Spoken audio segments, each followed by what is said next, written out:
Well, helping businesses in areas hard hit by unemployment. That's the goal of new legislation coming right out of a county now known for losing jobs. ABC News Channel 20's Kimberly Howard joins us now live in studio. So Kimberly, tell us about this new proposed legislation. Maggie, it's the brainchild of State Representative Bill Mitchell, who calls Macon County home. The bill would give employers in economically struggling counties like Macon two key tax incentives. Mitchell calls it the first bill of its kind. Here's why.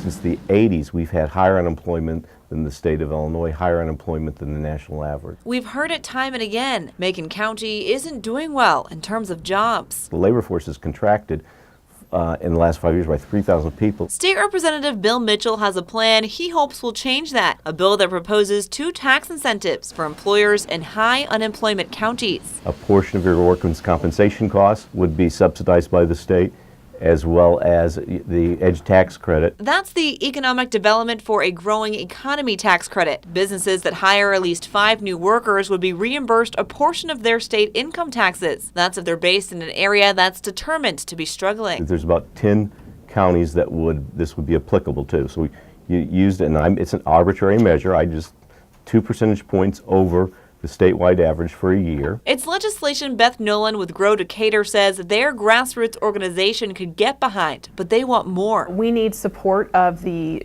Decatur Park District Master Plan, specifically their next step, which is to build an amphitheater. The organization is also hoping a new road can be built from Interstate 72 to the airport, something they say will aid the construction of the massive transportation hub that's being built in Decatur. But what's that going to mean in terms of infrastructure, roads, bridges that may need to be connected to go over train tracks? Mitchell says one step at a time. This legislation is in its infancy, but he says it has big potential. I've never seen any bill that is identified and it's been triggered by high unemployment for a period of time, and that's why this bill's different.